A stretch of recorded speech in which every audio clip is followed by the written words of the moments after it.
రాష్ట్రంలో ఏ గ్రామాన్నైనా కూడా తీసుకోమని అడుగుతా ఉన్నా. రాష్ట్రంలో ఇవాళ ఏ గ్రామంలో తీసుకున్నా కూడా ఈరోజు ప్రతి గ్రామంలోనూ కూడా మార్పు కనిపిస్తుంది. ప్రతి గ్రామంలోనూ అడుగు పెడుతూనే గతంలో లేని విధంగా ఈ రోజు మార్పు కనిపిస్తూ ప్రతి గ్రామంలోనూ వచ్చిన ఒక గ్రామ సచివాలయం కనిపిస్తుంది.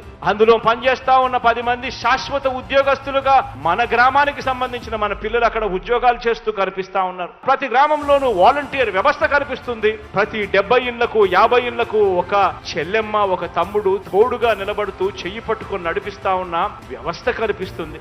ఇప్పటికే అందుతున్న పెన్షన్, ఇప్పటికే ఇంటికే వచ్చి అందుతా ఉన్న పెన్షన్, ఇప్పటికే ఇంటి వద్దకే వచ్చి అందుతా ఉన్న రేషన్, ఇప్పటికే ఆ గ్రామంలో కనిపిస్తుంది ఒక ఆర్బీకే, ఇప్పటికే ఆ గ్రామంలో కనిపిస్తుంది ఒక విలేజ్ క్లినిక్, ఇప్పటికే ఆ గ్రామంలో అడుగులు వేగంగా పడుతూ కనిపిస్తుంది జగనన్న ఆరోగ్య సురక్ష కార్యక్రమం.